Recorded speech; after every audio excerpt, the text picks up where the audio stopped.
Streaming from Oklahoma's own digital studio, this is OU Football Update, brought to you by Bronze. All right, welcome once again, everybody, to an OU pod here on Oklahoma's own sports network. Toby Rowland with you. Very special guest going to join us today. Don't forget, like and subscribe, please. We need all the likes and subscribes we can get. Charlie Hussey is the Deputy Commissioner of the SEC, and we thought this would be the perfect time to talk to Charlie because the schedule is out. The new 9-game SEC schedule has been released on Tuesday of this week, and he's the guy that can answer all the questions we have about how this was formulated and put together. Charlie, how are you today? I'm great, Toby. Thank you for having me on. It's a pleasure to talk to you. It's an honor to have you with us. We appreciate it. I want to start with just kind of the basic. When the decision was made to go from 8 to 9 games, how did that complicate everything as far as putting together the schedule? We're going to get into specifics of annuals and all that kind of stuff, but what's the immediate complication that provides?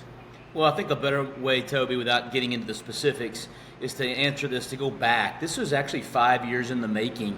We were already talking about a change in the format of the schedule and the number of games we play prior to Oklahoma and Texas coming to be members of the Southeastern Conference. So this was 5 years in the making.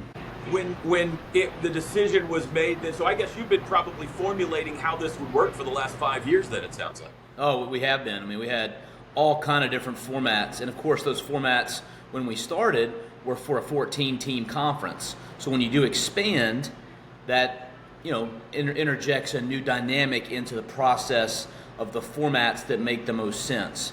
But when we were back in, this goes back to COVID. In fact, we were going to make a presentation to our presidents and chancellors in March of, 2020, and that's when COVID hit. And that put our plan on the shelf.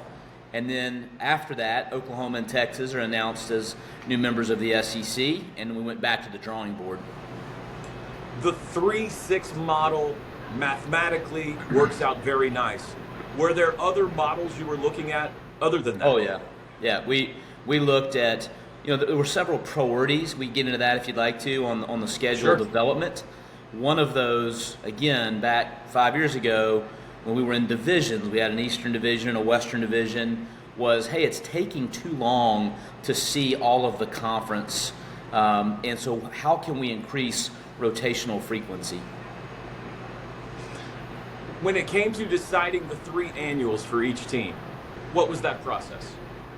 So when you think about it, you have 16 teams now in the SEC, and you have 3 annuals, so 16 times 3 is 48, and you can't just be yourself. So you got to play a game. So there's 24 annual opponent games.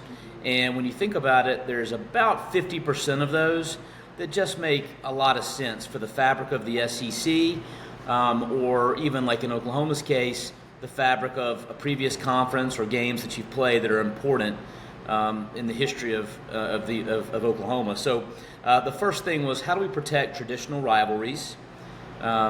Which there are a lot of those, but let's say 50%. So really you're only talking about putting together 12 other games. And the other 12 were done with a balance of competitive fairness, using a 4-year win percentage, of geography. And then the athletic directors told us that when you start in 2026 with the 9-game schedule, this isn't as important for Oklahoma because you have the neutral site game against Texas. So you're going to have 4 and 4 every year. But let's say you didn't have that, and you were a school next year that's going to have 5. You're going to have your A5 game. Let's say you had Michigan on the road. If you had Michigan on the road, then you want to have 5 home conference games. When Michigan comes to your place, you want to have 4. So we balance out the 5 and the 4. And that was a priority for the ADs. And so if you think about it, that's a piece of the complicated puzzle in making the annual opponents. The Oklahoma specific here, Texas obviously is logical. Missouri makes some sense as well because of the history there. Ole Miss was the one that was kind of out of the blue. I assume that falls into the other 12 category where it's just kind of random luck of the draw. Yeah, I think it's a mesh of all those things.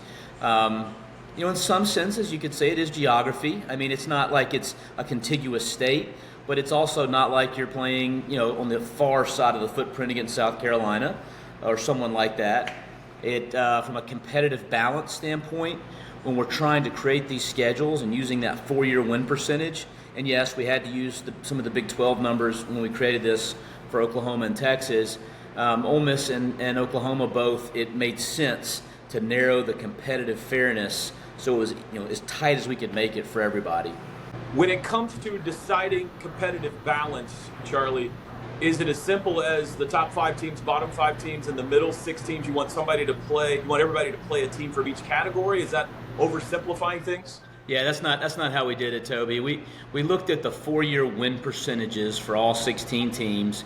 You plugged in the annual opponents that preserve the traditional rivalries that were important to the member institutions, and then you looked at, all right, how can we balance not just the annuals, but how can we balance the full 9-game schedule to make the bandwidth of fairness as tight as possible? I'll give you an example.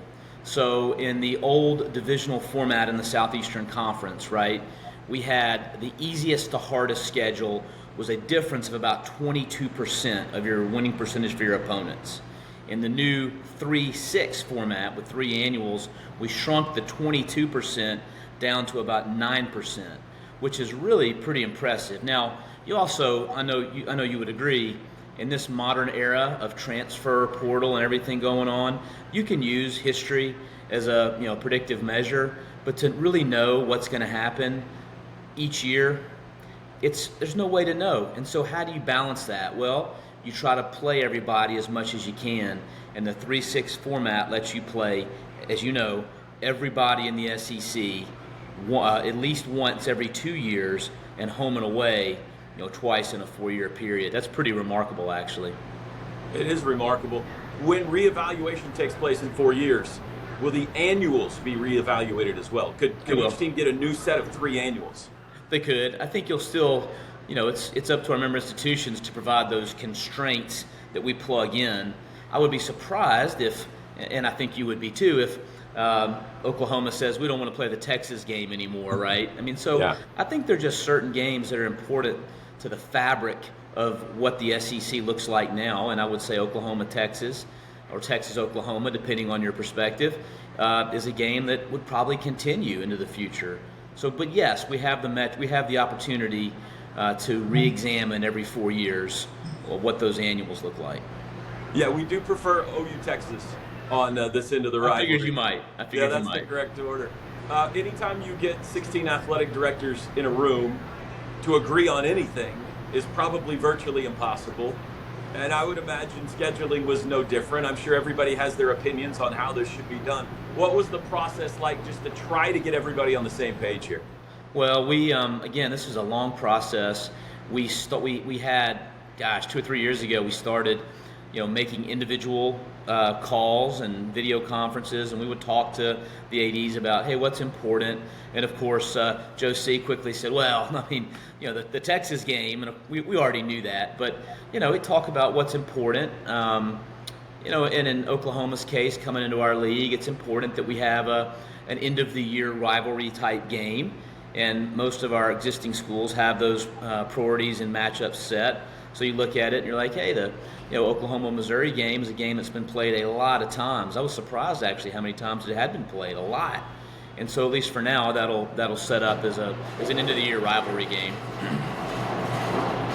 The formula for deciding the other 6 teams, the other 6 that goes into your schedule, does that fall in line with what you were talking about with the annuals too? It's all about competitive balance? Yeah, we never looked at it about trying to balance the 3 annuals. The 3 annuals were about protecting rivalries and the best you can do with that. You look at the balance on the full 9-game schedule. And again, when you say that everybody's going to play everybody in a 2-year period, that's how you really get to a balanced schedule. Are you simply looking at win-loss, or does it go deeper than that when you're evaluating the last 4 years? Yeah, it's really looking at the 4-year win percentage. So we went back, to 21, right? It was 21, 22, 23, and 24 to build the schedule. So keep in mind that means we don't have the picture of the 25 schedule to make the 26 through 29 schedule. It'll be the same when we decide to make the 2030 schedule. You won't have the 29 season finished when you have to complete this exercise. So it's a look back over the 4 seasons that have been completed. What's the feedback been like? Oh, it's been great. Coaches, ADs, everybody. Yeah, it's been. I mean, everybody, like you said, there's some local things that somebody will say, "Hey, how do we end up with Ole Miss as our annual?" But I would say to you, we may have 4 years in a row where the Ole Miss Oklahoma Ole Miss game is a game that's like, those were incredible games. We want to keep this. You may see that, hey, one team goes this way, one team goes that way, and we need to change that for balance. So I think it's kind of exciting that we have that in there, and you'll look at it and see. And as Oklahoma, as a new member in the conference, there'll be new rivalries that will develop, and it will be fun to see what happens. Last question, we'll get you out of here, Charlie. We appreciate your time. And before we do, a quick message from our friends at Brahms. Satisfy your sweet tooth with a Brahms old-fashioned banana split. Crafted with a delicious banana, split down the middle and filled with not 1, but 3 scoops of Brahms premium ice cream flavors. To complete this masterpiece, all your favorite toppings are poured on each scoop to bring it all together in a perfect harmony of flavor.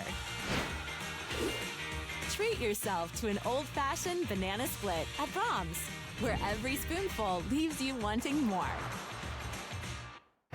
Okay, final question, Charlie. From your perspective, it has to be rewarding to be in a position where you can preserve rivalries like this. Maybe, as you said, even create something that'll become a new rivalry on down the line. How rewarding has this process been for you? Well, again, I go back to even before COVID in our league, before Oklahoma and Texas, our presidents were saying it's taking too long. And so we started looking at all these formats. We had pod formats where we put people in groups of 4s, but we kept coming back to an equitable rotation is important. And so for me, I think it's really exciting that the SEC's put a stake in the ground and said to our fans, we hear you, we know you want quality games. Week in and week out in the SEC, no matter who you're playing, is a quality game. Now you're going to have one more of those every other year on your campus. And that's not only an opportunity to recruit student athletes, but to recruit students. I mean, SEC campuses are being inundated with, which is great, with prospective students who want to come and be a part of getting a great education and also watching great athletics. So to me, I think there's a lot of tenets to this that are super exciting for the SEC and all our member institutions. Charlie, I know you're extremely busy. We appreciate a few minutes of your time today. Congratulations on what appears to be a job well done. Thank you, Toby. It's a pleasure to talk to you. Here if you want to chat again. All right, thank you. That's Charlie Hussey, Deputy Commissioner of the SEC. I hope everybody enjoyed that conversation. And we'll see you again on Monday with another OU Pod here on Oklahoma's Own Sports. Thank you for watching this Oklahoma's Own digital studio stream. Stay with News 9, online and on television anytime for the latest news, weather, and sports.